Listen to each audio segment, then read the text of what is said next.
ఎన్నిసార్లు మనం ఈ విషయంలో ఫెయిల్ అయినాం. ప్రభు మన దగ్గరికి వచ్చి నీకేం కావాలంటే, ప్రభు నాకు అది కావాలి, ఇది కావాలి, అది కావాలి, ఇది కావాలని అడుగుతూ వచ్చినాం తండ్రిని తప్ప.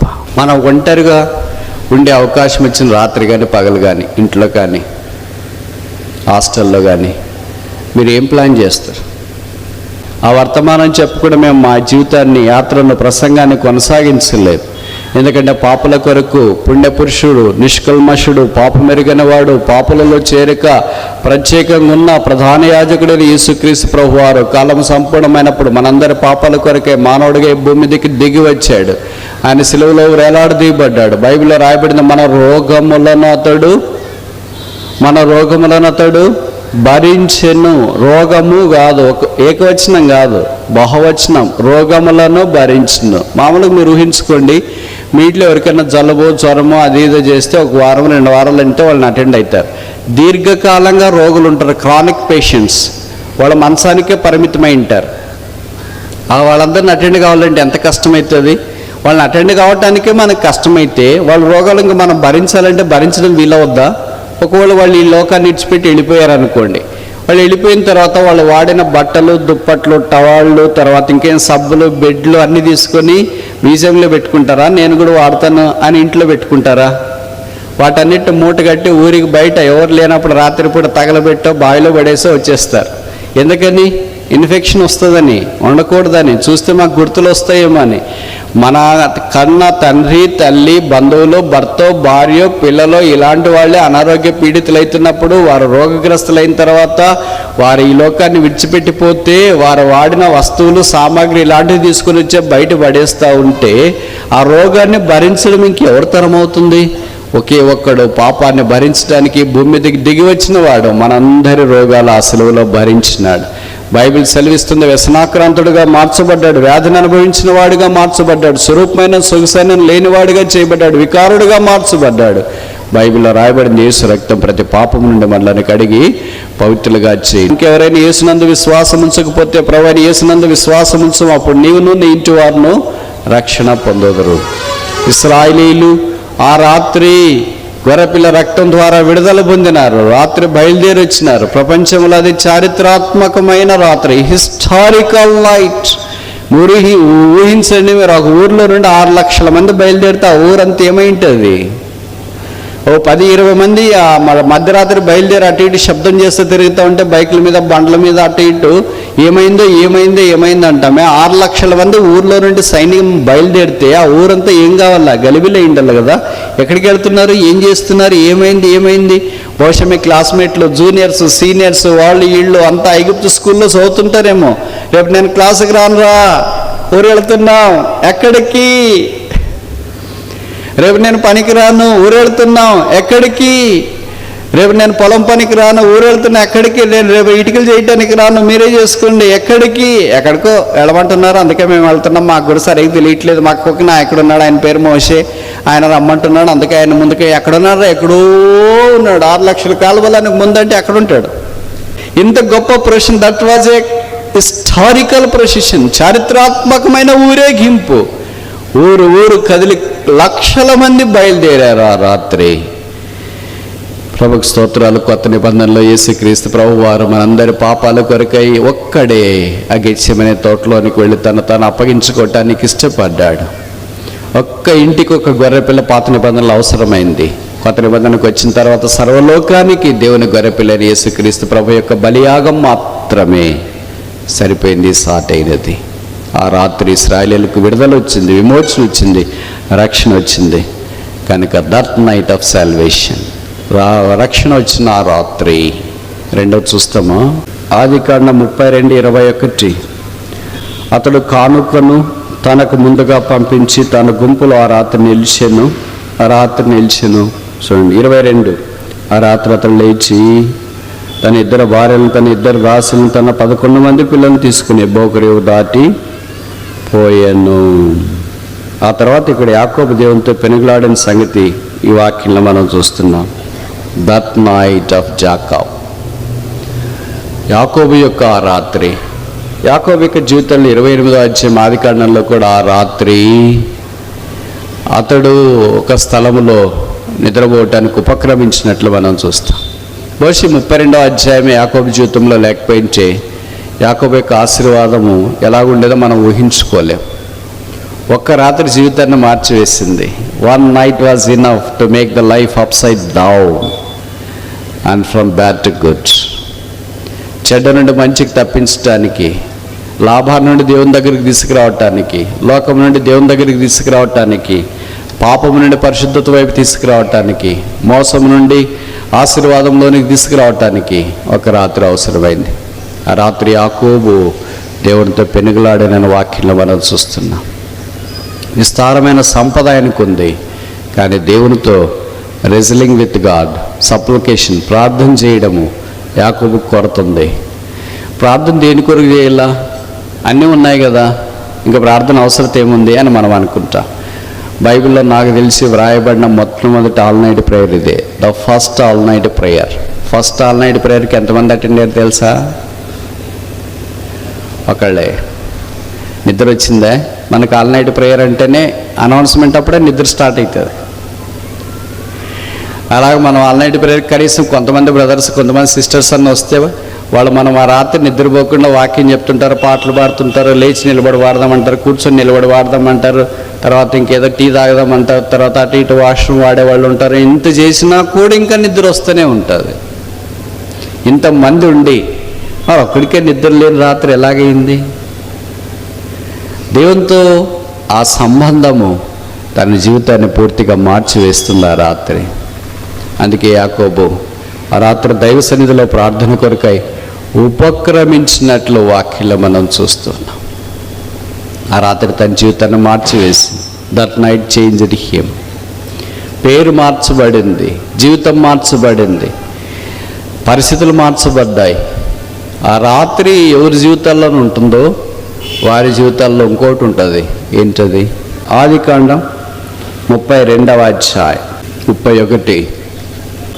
అతడు పెనీయేలు నుండి సాగిపోయినప్పుడు డాష్ ఆయను. ఏమైంది? నిద్రపోతున్నారా లేదా? అతడు సాగిపోయినప్పుడు సూర్యోదయం ఆయన. When there is a darkness there is a light. చీకటి ఉంటే వెలుతురు వస్తుంది, రాత్రి ఉంటే సూర్యోదయం అవుతుంది. ఆ నీతి సూర్యుడు ఉదయించేది.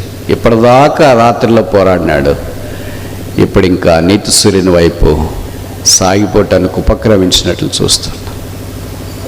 విచిత్రం ఏంటంటే మన జీవితాల్లో బహుశా ఇలాంటి రాత్రులు లేవేమో. మనం ఒంటరిగా ఉండే అవకాశం ఇచ్చిన రాత్రి కానీ పగలు కానీ, ఇంట్లో కానీ హాస్టల్లో కానీ మీరు ఏం ప్లాన్ చేస్తారు? సాధారణంగా ఏం ప్లాన్ చేస్తారంటే, ఈ రోజైనా నాకేదో ప్రశాంతంగా ఉంది, ఫుల్గా తిని దండికి నిద్రపోదాం అనుకున్నా. విచిత్రం ఏంటంటే ఆ రోజు నిద్ర పట్టదు. ఎందుకంటే ఒంటరిగా ఉన్నామన్న భయం ఉంటుంది కదా, సిస్టర్స్ బ్రదర్స్కి కాదులే. ఇంకా నిద్ర పట్టుకుపోగా ప్రార్థన రాదు, వాక్యం ఉండదు, ఇంకేం ఉండదు. ఇంకా ఏం చేస్తారంటే ఎలాగైనా వాళ్ళ ఇంట్లో వాళ్ళతో ఫోన్లో మాట్లాడతా ఆ భయం కోల్పోవటానికి లేదా పోగొట్టుకోవటానికి ప్రయత్నాలు చేస్తూ ఉంటారు. అది దేవుడిచ్చిన ఏకాంత ఒంటరి రాత్రి, గెచ్చమనే రాత్రి. ఈ రాత్రి దైవికంగా సద్వినియోగం చేసుకోవాలా అనే ప్రయత్నం చేయడం చాలా అరుదు. మొదటే భయపడతా ఉంటారు, అయ్యో ఈ రాత్రి ఒక్కడే ఉండాలని, ఒక్కళ్ళే ఉండాలని. అయితే యాకోబు వలె మనం ఉంటే ఎంత బాగుంది. పాటలు పాడుతుంటాం, యాకోబు వలె ఉంటే మీ ఇశ్రాయేలుగా మార్చింది. ఎవరు చెప్పినారు నువ్వు యాకోబు వలె ఉన్నావు? ఎవరో భక్తుడు రాసినాడు, ఆయన ఉన్నాడు, మనం కాదు. యాకోబు వలె ఉంటామంటే మనమేమనుకుంటామంటే మోసం ఒకటే అనుకుంటాం, ఇంకా చాలా ఉన్నాయి. మరి ఇవన్నీ యాకోబు వలె రాత్రి ఉండాలి కదా, యాకోబు వలె ప్రార్థన చేయాలి కదా, యాకోబు వలె దేవుని సన్నిధిలో పెనగలాడాలి కదా. యాకోబు ఒకే ఒక మాట ప్రార్థన చేసినాడు, I will not let thee go until thou blesses me. నీవు నన్ను ఆశీర్వదిస్తే కానీ నేను నిన్ను పోనీయను. ఆ మాటకు దేవుడు బైబిల్లో రాయబడింది, అక్కడ అతనిని ఆశీర్వదించు. ఎక్కడ రాత్రి ప్రార్థన చేసినాడో, ఎక్కడ దైవ సన్నిధిలో మోకరించినాడో, లేదా ఎక్కడ దేవునితో సంభాషణ చేసినాడో, ఎక్కడ దేవుని బ్రతిమలాడుకున్నాడో, ఎక్కడ దేవుని విడవకుండా పట్టుకొని ఉన్నాడో, ఒక మనుష్యుడు పెనగలాడినట్లుగా దేవునితో ఈ మనుష్యుడు పెనగలాడుతూ వచ్చినాడు. ఆ రాత్రి ఆయన జీవితాన్ని మార్చివేసిన రాత్రి. పేరు మార్చబడింది. ఇక నీ పేరు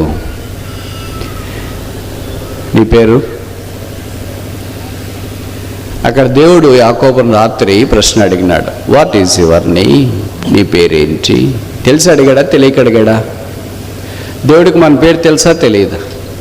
దేవుడు చాలా అర్థంగా మన పేర్లు అడుగుతాడు. మొదటిసారి నాకు తెలిసి ఇక్కడే అనుకుంటా అడిగినది, వాట్స్ యువర్ నేమ్? నీ పేరేంటి?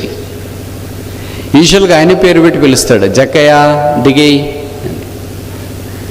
పేతురు వచ్చేయి, పౌలా వచ్చేయి, ఆదామా వచ్చేయి, మోషే మోషే, ఇలాగ యూజువల్గా ఆయన పేరు పెట్టి పిలుస్తాడు. ఎందుకంటే ఆయనకి పేర్లు తెలుసు కనుక. మరి ఇన్నెందుకు ఈయన పేరు తెలియదా? ఎందుకు ఆ మాట అడిగాడు? ఏమని? నీ పేరేమి? యాకోబు పేరేంటి? మీరే చెప్తున్నారు కదా, ప్రశ్నలోనే జవాబు ఉంది. యాకోబు పేరేంటి?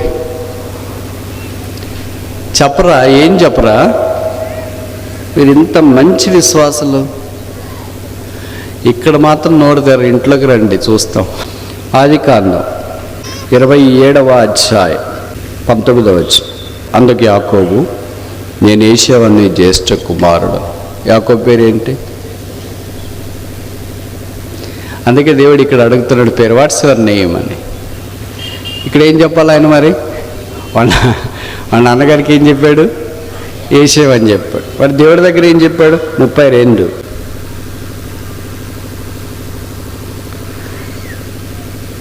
27.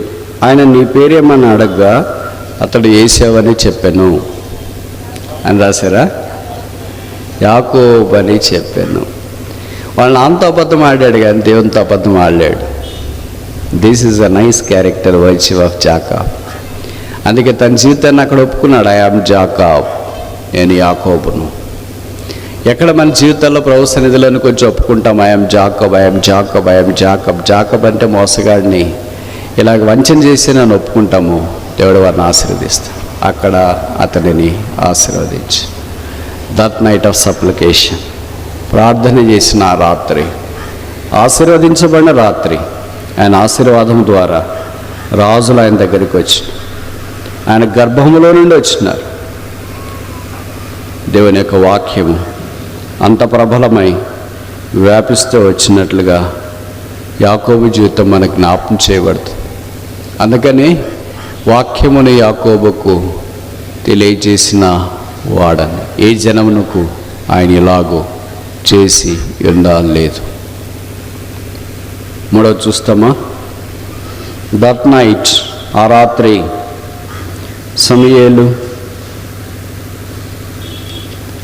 2వ గ్రంథం 7వ అధ్యాయం 2 Samuel chapter 7 verse 4.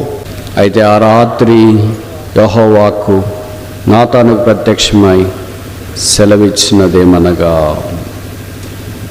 ఆ రాత్రి, దట్ నైట్ ఆఫ్ నాతాన్, నాతాను యొక్క రాత్రి. ఈ రాత్రి నాతాను దేవుని యొక్క వాక్కు, యెహోవా వాక్కు నాతానునకు ప్రత్యక్షమై, ఆయనే వాక్కు, ఆయనే వాక్యం. అందుకని 1 Samuel 3 చూస్తాం కదా, ఆ దినములలో దేవోక్తి పాట కూడా ఉందనుకుంటా. అట్లాంటివన్నీ ఇప్పుడు వాడట్లేదు, అంత కొత్తవన్నీ వచ్చినాయి. ఆ దినములలో దేవోక్తి అరదాయను యేసుని వార్త. ఆ దినములలో, ఏ దినాల్లో? ఆ దినాల్లో, ఏ దినాల్లో? సమూయేలు దినాలా? ఏ దినాలు? హన్నా దినాలా? ఏ దినాలు అవి? ఏలి దినాలా? సౌలు దినాలా? దావీదు దినాలా? ఆ దినాల్లో దేవుని వాక్యం కరువైందంట. నాతాను దేవుని యొక్క వాక్యాన్ని దావీదు దగ్గరికి తీసుకుని వచ్చినాడు. ఇప్పుడు నేను కొన్ని ప్రశ్నలు అడుగుతా, జవాబు మీరు నేరుగా సూటిగా చెప్పండి. బైబిల్లో నాతానులు ఎంతమంది ఉన్నారు? పాత నిబంధనలు ఎంతమంది? కొత్త నిబంధనలు ఎంతమంది? మొదటి నాతాను ఎవరో, ఆఖరి నాతాను ఎవరు? నాతాను అంటే గిఫ్ట్ ఆఫ్ గాడ్, దేవుని వరము అని అర్థం. ఎవరికైనా కొడుకు పుడితే పేరు కూడా పెట్టుకోవచ్చు మీరు. అందరూ దావీదులు, ఇస్సాకులు, అబ్రహాములు, యాకోబులు అనే పెట్టుకుంది. ఇట్లాంటి పేర్లు ఎవరు పెట్టుకుంటారు? నాతాను చాలా పవర్ఫుల్, మీకు తెలియదు. దావీదు దినాల్లో ప్రవక్తగా పనిచేసినాడు అంటే అంత తేలిక కాదు. అసలు దావీదే ఒక ప్రవక్త, దావీదే రాజు, దావీదే రచయిత, దావీదే గాయకుడు, ఆల్రౌండర్. బైబిల్లో ఎవరైనా ఆల్రౌండర్ ఉన్నారంటే the first place goes to David. మోషేకు ఉంది కానీ నాలుగు సరిగా లేదు కనుక నాట్ ఎ సింగర్. అలాగే వాయిద్యాలు కూడా ఆయనకి ఏం రావు. ఆయన దేవునితో మాట్లాడమంటే ఎంతసేపు అయినా మాట్లాడతాడు కానీ మనుషులతో మాట్లాడేకి రాదు. అది ఆయనకున్న డ్రాబ్యాక్. కానీ దావీదు అలా కాదు, ఈజ్ ఎ బెస్ట్ ఆల్రౌండర్. అలాంటి బెస్ట్ ఆల్రౌండర్ దగ్గర ప్రవక్తగా పనిచేయడం అంటే అంత తేలికేం కాదు. నాతను అలాగ పనిచేసినాడు, అది కూడా కాంప్లికేటెడ్ ఇష్యూస్తోనా. దావీదును నాతాను ఎన్నిసార్లు దర్శించినాడో తెలుసా మీకు? ఒకటే మీకు తెలిసింటుంది. పాపం చేసినప్పుడు ఆ మనుషుడు నీవే నాతాను వచ్చిందే మీకు తెలిసింటుంది. అంతకుముందు ఇది ఉంది. సమూయేలు 2వ గ్రంథంలో 11వ అధ్యాయంలో 12వ అధ్యాయంలో ఆయన పాపం చేసినప్పుడు ఆయన 11వ అధ్యాయంలో పాపం చేశాడు. 12వ అధ్యాయంలో ఆయన దర్శించడానికి నాతాను వచ్చినాడు. చాలామందికి నాతాను అంటే అక్కడ ఒకటే కనిపించినాడు అని అనుకోవద్దు. దావీదు జీవితంలో నాతాను 3 సార్లు కనిపించినాడు, 3 times. మొదటిసారి ఇక్కడే కనిపించినాడు. ఎక్కడ? దేవుని మందిరం కట్టాలా వద్దా కట్టాలా వద్దా కట్టాలా వద్దా అని దావీదు అనుకుంటున్నప్పుడు దాన్ని కట్టడ కొరకే యెహోవాకు దావీదు నొద్దకు పంపించబడిన సంగతి మనకు పరిచయం. సరే, కట్టమని చెప్పేదేమో మంచి న్యూస్ కనుక ఎవరన్నా పోయి చెప్పొచ్చు. ఆ తర్వాత 12వ అధ్యాయంలో ఏముంది? పాపం చేసినాడు. పాపం చేసినప్పుడు కూడా దేవుడు నాతాన్నే పంపించినాడు. ఎవడన్నా పోతారా గద్దించాలనుకున్నప్పుడు? పెళ్ళికి ఎవరన్నా పోతాం కానీ భూస్థాపన పోవాలంటే ఎవడన్నా పోతామా? అన్నీ బాగున్నప్పుడు వెళ్తాం కానీ హాస్పిటల్లో ఉన్నప్పుడు వెళ్తామా? అది చాలా కష్టంగా అనిపిస్తుంది. అన్నీ బాగున్నప్పుడు మాత్రం అయ్యో మేము వచ్చినాం మిమ్మల్ని ఫోటోలో చూడలేదా, వీడియోలో చూడలేదా అని అనుకుంటారు. అన్నీ బాగలేనప్పుడు వస్తాం అనుకున్నాం కానీ రాలేకపోయామండి, మా ఆయన లేడు, మా ఆవిడ కనిపించలేదు, అందుకనే కుదరలేదు అనుకున్నాం. ఇప్పుడు దావీదు పాపం చేసిన తర్వాత దావీదు దగ్గరికి వెళ్ళి నువ్వు పాపం చేసినావు అని చెప్పాలి. ఎవరికున్నాయి భూమి మీద గుండెలు అంతా ఉన్నాయా? అందుకే దేవుడు చూస్తే ఒక్క నాతానికి గుండెలు ఉన్నట్టు కనిపించినాయి. నాతానా నువ్వు దావీదు దగ్గరికి వెళ్ళి ఇలాగ చెప్పాలని. నువ్వు ఏం చెప్పమంటే అది చెప్తా ప్రభువా. That is the power of a prophet. ప్రవక్త యొక్క లక్షణం అది. అట్లా అందరు చెప్పలేము, అంత వీలు కాదు. మామూలు సంగతులే చెప్పాలంటే కష్టం కనుక నాతాను చాలా తెలివైన ప్రవక్త. అందుకే దావీదు దగ్గరికి వచ్చి ఒక కథ చెప్పినాడు. కొంతమంది చెప్తుంటారు కదా, నన్ను కూడా మీకు జయరాజ్ బ్రదర్ వచ్చినాడా అని అంటే వాళ్ళు కొన్ని ఇండికేషన్స్ పెట్టుకుని ఉంటారు. జయరాజ్ బ్రదర్ వచ్చినాడు అని అంటే ఓహో ఆయన కథలు చెప్తాడు చూడు, వాక్యం చెప్పనా? ఒక్కొక్కడికి ఒకటి పేరు పెట్టుకుని ఉంటాడు చూడు.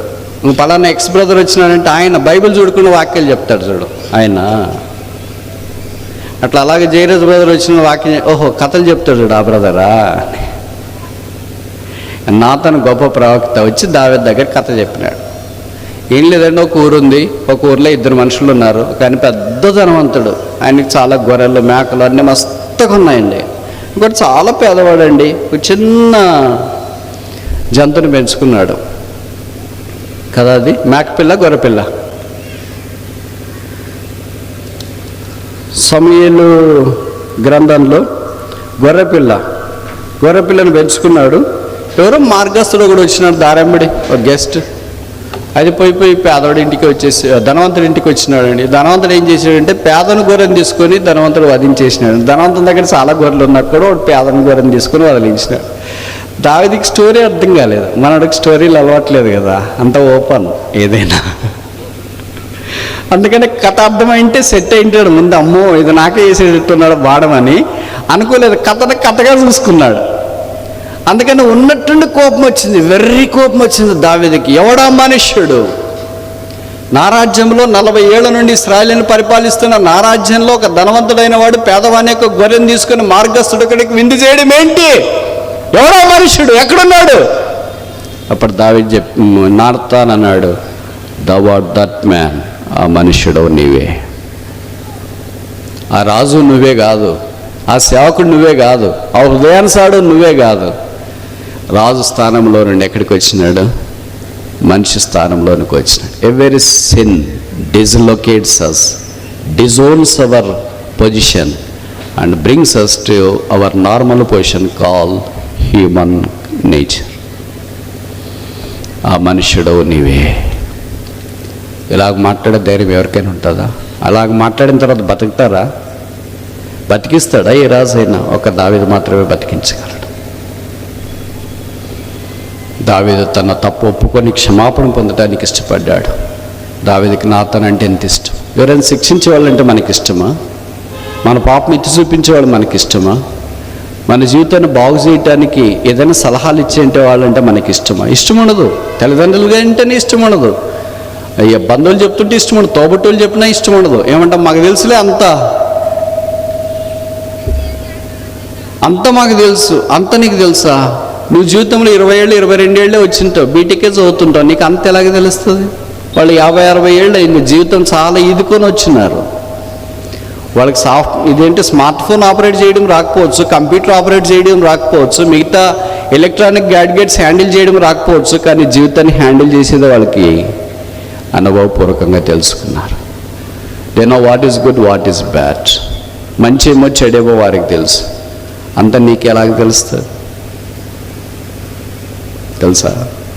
అంతా నాకు తెలుసులే, ఏం చెప్పొద్దులే, మాకు తెలుసులే. ఇంట్లోకి వస్తే ఏదో ఒకటి చెప్తూనే ఉంటారు. అందుకే ఇంట్లోకి రాబుద్దే కాదు.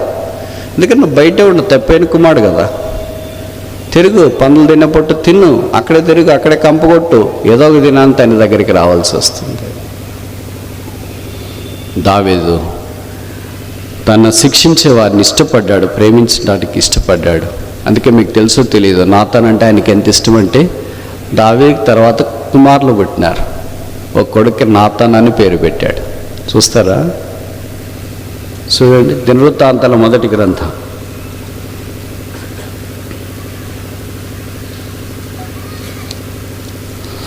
3వ అధ్యాయం 5వ వచనం.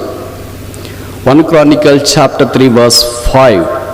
యెరూషలేములో 33 సంవత్సరములు ఏలేను అంటే దావీదు. యెరూషలేములో అతనికి పుట్టిన వారెవరనగా అమ్మీయేలు కుమార్తె అయిన బెత్షెబా వలన కలిగిన షిమ్యి, షోబాబు, నాతాను, సొలొమోను అను 4. సొలొమోనుకు ముందు ఎవరు పుట్టినారని ఇక్కడ రాస్తున్నాడు? అంటే దావీదు ఒక కుమారునికి ఏమని పేరు పెట్టుకున్నాడు? నాతాను అని పేరు పెట్టు. ఎవరైనా మంచి చేస్తే పేరు పెట్టుకుంటారు, కానీ ఇలాగా తిట్టినా కూడా పేరు పెట్టుకుంటారా? ఇది చాలా అర్థంగా జరుగుతుంది. నేను ఈ మధ్యలో కూర వెళ్ళాను, అంటే నాది వేరే కథ, ఇది ఈ కథ కాదు. ఇలాగ మీటింగ్ అయిపోయిన తర్వాత కొత్త దంపతులు కాదు, యవ్వన దంపతులు, పెళ్ళి ఒక 10 ఏళ్ళు ఉంటుంది అనుకుంటా, వాళ్ళకి చిన్న బిడ్డను ఇలాగ చేతులు ఎత్తుకొని వచ్చినారు. బ్రదర్ ప్రార్థన చేయండి అని. నేను ప్రార్థన చేయకముందు పడగడం అలవాటు. ప్రశ్న ఏంటంటే, ఏం పేరు పెట్టారు పిల్లోడికి అన్న. వాళ్ళ పేరు చెప్తే నేను షాక్ అయినా. చెప్తారా? నేను చెప్పాలా? జయరాజ్ అని పెట్టినాము అన్నారు. వేరే జయరాజు మీ ఇంట్లో ఎవరైనా ఉన్నారంటే, లేదు బ్రదర్ మీ పేరే పెట్టాము అని. నేను అన్నాను, ఎందుకు పెట్టారు ఆ పేరు అని అంటే, మాకు పెళ్ళి 8 ఏళ్ళ దాకా పిల్లలు కలగలేదు బ్రదర్. ఒకరోజు ఒక స్థలంలో మీరు మీటింగ్కి వచ్చినారు, మేము అక్కడికి వచ్చినాము దాదాపు ఒక 2 ఏళ్ల క్రితము. మాకు పిల్లలు లేరు, ప్రార్థన చేయండి అని వచ్చి మీ దగ్గర ప్రార్థన చేయించుకున్నాము. తర్వాత భార్య కన్సీవ్ అయింది, కొడుకు పుట్టాడు, అందుకే మీ పేరు పెట్టాము. షాకింగ్. ఇట్లా కూడా జరుగుతుందా? ఆశ్చర్యకరుడైన ఆయనకి పేరు. యేసునామం ఆశ్చర్యకరమైంది. అలాగే మనకి ఎవరైనా ప్రార్థనకి జవాబు ఇచ్చి లేదా సహాయం చేసేవాళ్ళు పేర్లు పెట్టుకుంటాం, కానీ మీరు ఆ రోజు తిట్టారు బ్రదర్ అందుకే ఈ పేరు పెట్టామని అంటారా? దావీదు నాతాను పేరు పెట్టుకున్నాడు తన కుమారునికి. నాతాన్ అంటే ఆయనకు అంత ఇష్టం. 3 సార్లు నాతాను దావీదు దగ్గరికి వచ్చినాడు. 3 సార్లు నాతాను యొక్క పరిచర్య దావీదు అంగీకరించినాడు. బైబిల్లో నాతాన్లు 9 మంది ఉన్నారు. దాంట్లో ఈ ప్రవక్త అయిన నాతాను ప్రముఖుడిగా కనిపిస్తూ ఉన్నాడు. నాతానుకు దేవుడు ఆ రాత్రి ప్రత్యక్షమై దావీదును ప్రోత్సహించడానికి పంపించినాడు. ఇది నాన్న ప్రభుకు అలాంటి నాతాన్లు కావాలా? To ignite the spirit of David. దావీదు ఆత్మను ప్రోత్సహించేవాళ్ళు, ధైర్యపరిచేవాళ్ళు. నీకు తోచినదంతా ఇచ్చేమి, యెహోవా నీకు తోడుగా ఉన్నాడని చెప్పే నాతాన్లో దేవుడికి కావాలా? That night of Nathan talks about the scriptures. వాక్యాన్ని మనకు జ్ఞాపకం చేస్తుంది. 4వ చూసి ముగిస్తామా. దినవృత్తాంతాల 2వ గ్రంథం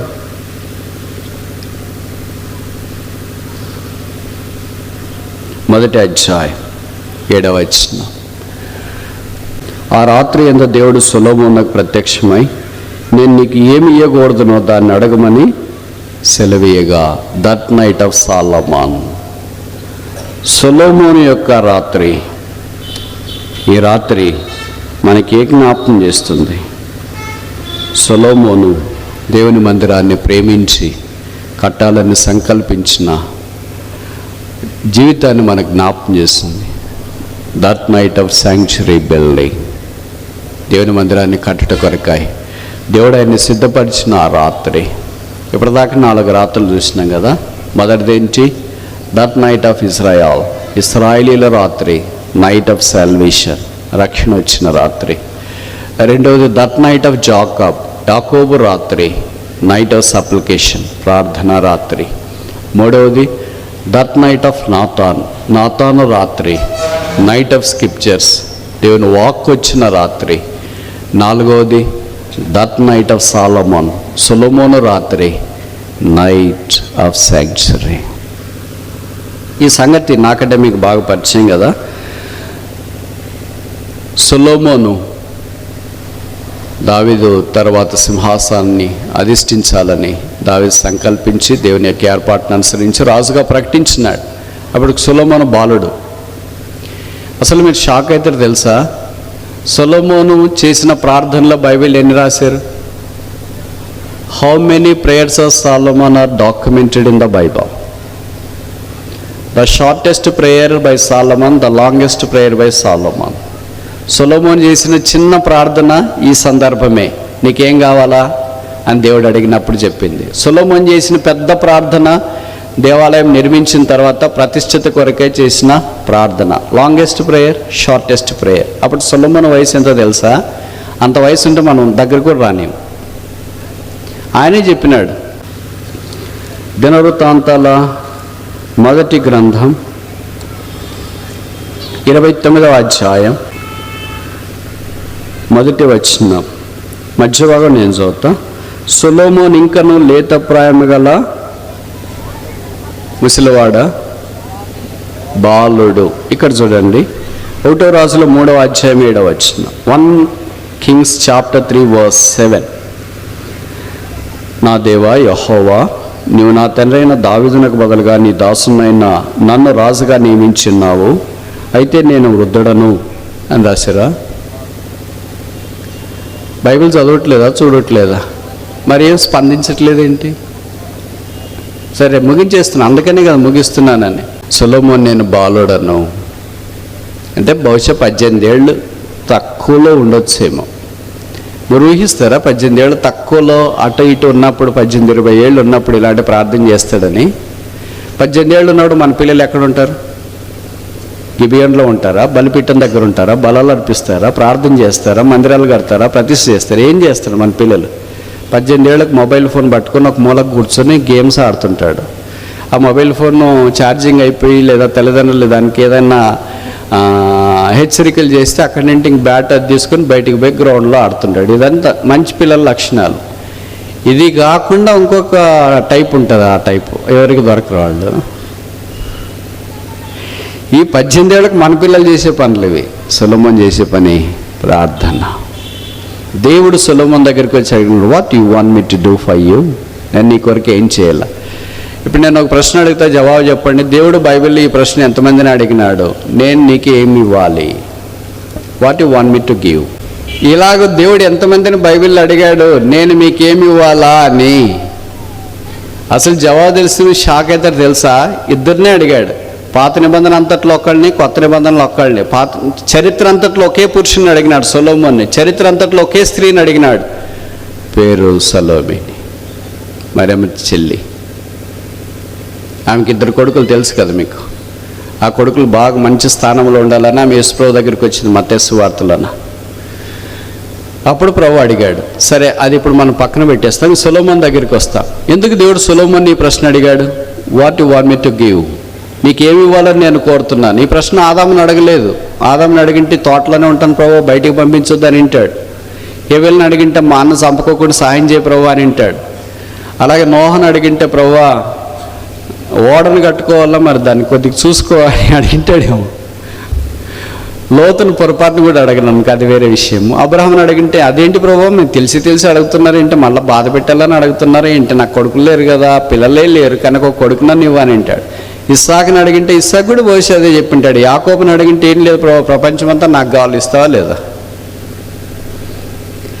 మోషేని అడిగింటే ప్రభు నన్ను కనాన్లో మాత్రం ప్రవేశపెట్టు, మిగతాది నువ్వేమన్నా చెయ్యని అంటాడు. యెహోషువని అడిగింటే ఇంకా ఆయన ఏదో చెప్పింటాడు. దావీదుని అడిగింటే ప్రభువా ఎవరిని అడిగినా ఎన్నో చెప్పడానికి ఉన్నాయి.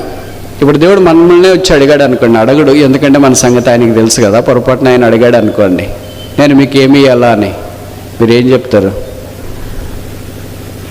దేవుడు ఇప్పుడు మీ దగ్గరికి వచ్చి నేను మీకు ఏమైనా ఇవ్వాలని మీకు ఇష్టమా, అది ఏంటి అని అడిగితే మీరు ఏం చెప్తారు? ఒక్కటే పాయింట్లో చెప్పండి. బహుశా ఏం చెప్తారంటే మీరు ప్రభా 1, 2 చెప్పాలంటే కాదు, పెన్ డ్రైవ్లో ఫైల్స్ పెట్టేశాను, పెన్ డ్రైవ్ ఇస్తే పంపిస్తున్నాను, ఒకటి లిస్ట్ పెట్టేసిన, లిస్ట్ ప్రకారం నువ్వు అన్నింటి ఎక్కువ కొట్టేస్తే చాలు అని. నేను అట్ట కాదు, ఒకటే, ఓన్లీ 1, ఒకటే కావాలి, ఏం కోరుకుంటా కోరుకో. అది సొలొమోను మాత్రమే దేవుడు అడిగినాడు. అప్పుడు సొలొమోను ఏమన్నాడో తెలుసా? కుడి ఎడమలేరు కానీ గొర్రెలాంటి ప్రజలను పరిపాలన చేయటానికి నా అలాంటి బాలుడికి తెలివి లేదు కనుక దయచేసి జ్ఞానము నాకు అనుగ్రహించు. జినైంది అడిగితే ప్రభు మెల్ట్ అయిపోతాడు, మీకు తెలుసా? ప్లీజ్ అని. మీరు కూడా తల్లిదండ్రులు ఉంటారు కదా, మీ పిల్లలు వచ్చి మా చాక్లెట్ మా అంటే ఒకటి ఇస్తారు అనుకో, అది తినేసి వచ్చి మళ్ళీ ఇంకోటి మా ఇప్పటిదాకా తిన్నావు కదరా, ఎక్కువ తింటే నీకు పళ్ళ పులిచిపోతే మళ్ళీ డెంటల్ డాక్టర్ దగ్గరికి వెళ్ళి పళ్ళ తీసేస్తామంటారు అని నువ్వు ఎంత భయపెట్టినా మళ్ళీ అట్లా చుట్టూ తిరిగేసి వచ్చి మళ్ళీ మా అంటాడు. అదే నువ్వు ఇవ్వలేదు అనుకో, అప్పుడు కొద్దిగా వాళ్ళ దగ్గర వర్డ్స్ ఉంటాయి కదా, ప్లీజ్ మా అని అనేటప్పటికీ కరిగిపోయి తిను, ఏమనగా జరిగింది పోయి. దేవుడి దగ్గర కూడా సొలొమోను అలాగొచ్చి 1000 బలులు అర్పించేటప్పటికే దేవుడు మెల్ట్ అయిపోయాడు. నీకేం కావాలి సొలొమోను చెప్పేసి, ఇంకే చాలా ఎక్కువ అర్పించేస్తున్నాను, టూ మచ్ అయిపోయింది. 1000 ఎవరు అర్పించట్లేదు, అబ్రహామే ఒకటి తీసుకొని వచ్చినాడు. సొలొమోనుకి దేవుడి సంగతి బాగా తెలుసు కనుక సైకాలజీ తెలిసినాడు, మంది చాలా తెలివైన రాజు కదా, 1000 అంటే దేవుడికి చాలా ఇష్టమని తెలుసు. నీ మంది రావడంలో ఒక దినం గడుపుట 1000 దినముల కంటే శ్రేష్టం. ఒక దినం ఉరవ దృష్టికి 1000 సంవత్సరాల వల్లే కనిపిస్తాం. ఇలాగ 1000 అనేది ఆయనకు బాగా అర్థమైపోయింది కనుక అంత సన్నబన్నగా చేయకూడదు, మనం రాజు అంటే రాజుకు తగిన స్టేటస్లో చేయాలని 1000 బలులు తీసుకుని వచ్చి ఒకేసారి అర్పించేటప్పటికే దేవుడు మెల్ట్ అయిపోయి సొలొమోను చెప్పాను ఆయన ఏం కావాలని. అక్కడ సొలొమోను ఎంత తెలివిగా మాట్లాడాడు అంటే, lord I want wisdom. Wisdom అంటే ఏంటి? తెలివే. విజ్డమ్ అంటే ఏంటి? జ్ఞానమా? తెలుసు కదా. అందుకే మీరు గమనించినారు లేదా, బైబిల్లో ఏ పుస్తకంలో జ్ఞానం అనే మాట ఎక్కువసార్లు రాశారు? సామెతల్లో 50 సార్లు పైచిలకు రాసివాడు. ఎందుకంటే జ్ఞానం సొలొమోనుకు తెలిసినట్లు ఎవరికి తెలియదు. నాకు జ్ఞానం కావాలన్నాడు. జ్ఞానం అంటే ఏంటి చెప్పనా? షాక్ అవుతారా? జ్ఞానం అంటే ఏంటంటే 1 కొరింథీ 1:30-31 అపోస్తలుడైన పౌలు రాస్తూ వస్తాడు, యేసుక్రీస్తు విమోచన, యేసుక్రీస్తు నీతి, యేసుక్రీస్తు పరిశుద్ధత, యేసుక్రీస్తు జ్ఞానము ఆయను. Wisdom is Christ himself. క్రీస్తే ఆ జ్ఞానము. Christ is the wisdom of God. క్రీస్తే జ్ఞానం. సొలొమోను ఏమడిగాడంటే, ఐ వాంట్ యూ గాడ్, నీవే కావాలా. నీవే కావాలంటే దాన్ని స్పీచ్లెస్ అంటాం కదా. దేవుడి దగ్గరికి వచ్చినప్పుడు యు ఆర్ మై గిఫ్ట్. సొలొమోను చెప్పిన ఈ మాటకు దేవుడు సొలొమోనుకి అన్ని కాంప్లిమెంట్ ఇచ్చేసాడు. ధనము, ఘనత, ఐశ్వర్యము, అధికారము, రాజ్యము అన్నీ ఇచ్చినాడు. బైబిల్లో రాయబడింది, సొలొమోను దినములలో దేశము నెమ్మదిగా ఉండెను. ఇప్పుడు మనం అడుగుతున్నాడు మీకేం కావాలని. మన జవాబు ఏంటి? ప్రభువా వై వాంట్ యూ, నీవే కావాలి. నువ్వు లేకుండా నాకేమొద్దు, నీతో పాటు నువ్వేమిస్తే అది. నువ్వేమికపోయినా పర్వాలేదు. ఎన్నిసార్లు మనం ఈ విషయంలో ఫెయిల్ అయినా, ప్రభు మన దగ్గరికి వచ్చి నీకేం కావాలంటే, ప్రభు నాకు అది కావాలి, ఇది కావాలి, అది కావాలి, ఇది కావాలని అడుగుతూ వచ్చినాం తండ్రిని తప్ప. మీరు అదే పిల్లలు వచ్చి తల్లిదండ్రులను అదే అడిగారు అనుకోండి, నాకు డబ్బులు కావాలా, బండి కావాలా, బట్టలు కావాలా, మొబైల్ కావాలి, ఇదే అడుగుతూ ఉంటే అడిగి అడిగి అడిగి ఇచ్చి ఇచ్చి ఇచ్చి వాళ్ళకి ఎప్పుడో విసుగొస్తుంది. ఏదో ఒక రోజు ఎప్పుడు ఇవే అడుగుతున్నారు, ఒక్కరోజైనా వాడు మాతో ప్రేమగా మాట్లాడలేదు అని అనుకోరా? 9 నెలలు మోసి కన్నా తల్లిదండ్రులకే మీ కొడుకు కూతురు ప్రేమతో నాకేం వద్దు నువ్వే కావాలా అని అనలేదని మీకు బాధపడుతుంటే, మనందరి పాపాల కొరకే సిలువలో రక్తం కార్చిన యేసు దగ్గరకు వచ్చి, యేసు నీవు తప్ప నాకేమొద్దు ఎప్పుడన్నా అలాగ అడిగారా? ఇంకా ఆయాసపడ్డారు, ప్రభా నాకు ఉద్యోగం ఇవ్వలేదు, పెళ్లి చేయలేదు, పిల్లల్ని లేదు, డబ్బులు ఇవ్వలేదు, ఆస్తి లేదు, ఆరోగ్యం ఇవ్వలేదు, ఇవన్నీ నాకు ఇవ్వలేదు కనుక నువ్వు నాకంటే ఆయాసం. సిలువ దగ్గరికి వచ్చినప్పుడు, ప్రభా నువ్వు నాకు ఏమి ఇకపోయినా నువ్వు ఒక్కడుంటే చాలు. యువర్ అన్స్పీకబుల్ గిఫ్ట్స్, చెప్పసఖ్యము కాని వరం నీవే, నీకంటే ఇంకెక్కువైన వరం నాకేమీ లేదు. సొలొమోను కంటే గొప్పవాడు ఇక్కడ ఉన్నాడు, ఆయన పేరు యేసుక్రీస్తు ప్రభు. ఆయన మనందరి పాపాల కొరకే సిలువలో రక్తము కార్చి చనిపోయి సమాధి చేయబడి తిరిగి లేచినాడు. రక్తం ఇచ్చేవారి కంటే గొప్పవారెవరు? ప్రాణం పెట్టేవారి కంటే గొప్పవారెవరు? నడిపించే వారి కంటే గొప్పవాడెవరు? సహాయం చేసేవారి కంటే గొప్పవారెవరు? పరలోకానికి తోడుకొని వెళ్ళేవారి కంటే గొప్పవారెవరు? ఆయన పేరే యేసు. ఎన్నిసార్లు పడిపోయి, ఓడిపోయి, జారిపోయి, తప్పిపోయి యేసు తప్ప అన్నీ కావాలనుకున్నా, యేసు అంటాడు నేనే నీకు ప్రాముఖ్యం. నీ జవాబు ఏంటి? నీ జవాబు? మీకు భార్య భర్తలు, తల్లిదండ్రులు, పిల్లలు మీకు అంతా తెలుసు కదా. మీ భర్తకి అది కావాలి, ఇది కావాలి, అది కావాలి, ఇది కావాలి, చాలా లిస్ట్ చెప్పారు. ఇంకేమొద్దండి ఐ వాంట్ యూ అంటే ఎలాగుంటుంది? భర్త కూడా భార్యని, అమ్మాయి చాలా అడుగుతున్నా, ఏమొద్దు ఐ వాంట్ యూ, నీవే కావాలా. అలాగే తల్లిదండ్రులు పిల్లల్ని ఏమొద్దురా మమ్మీ, ఏం తీసుకురావాలి మా, ఏమొద్దురా నువ్వు వస్తే చాలు. పిల్లలు ఎలా కరిగిపోతారు. మీ రక్త సంబంధమే ఇంత బలమైన బంధం ఉంటే యేసు రక్తానికి ఇంకెంత బలమైన శక్తి ఉండాలా? ఏం కావాలా నీకు? Lord I don't want anything other then you. నువ్వు తప్ప నాకేమొద్దు. సిలువకు మించిన ప్రేమ ఏముంది? సిలువలో దీనుడుగా ఎలాడదీయబడిన వ్యక్తి కంటే ఎవరు ప్రియమైన వారు? సిలువలో కార్చిన రక్తం కంటే ఏది ప్రశస్తమైంది? సిలువ త్యాగం కంటే ఏది ఘనమైంది? సిలువ జ్ఞానం కంటే ఏది మించింది? సిలువ శక్తి కంటే ఏది బలమైంది? సిలువ దహన బలి కంటే ఏది ఇష్టమైన యాగము?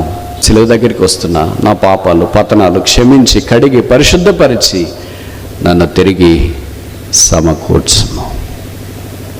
ప్రభువైన యేసు అప్పగించబడిన ఆ రాత్రి, దట్ నైట్, ఆ రాత్రి లేకపోయింటే ఈ దినాన్ని మనం ఇలాగ చేరవచ్చేవాళ్ళం కాదు. ఆయనకు అది కఠోరమైన రాత్రి, ప్రాణం అప్పగించే రాత్రి, లోకాన్ని విడిచిపెట్టే రాత్రి. మనకైతే ఇది సూర్యోదయమయ్యే రాత్రి, నీటి సూర్యుడు ఉదయించే రాత్రి, చీకటి వెలుగయ్యే రాత్రి, ఇరుకు విశాలమయ్యే రాత్రి, పరలోకంలో చేరటానికి ద్వారం ఏర్పరచబడిన రాత్రి. అదే ఆయన ప్రాణము ఇవ్వటానికి దేవునితో ఇష్టపడిన రాత్రి.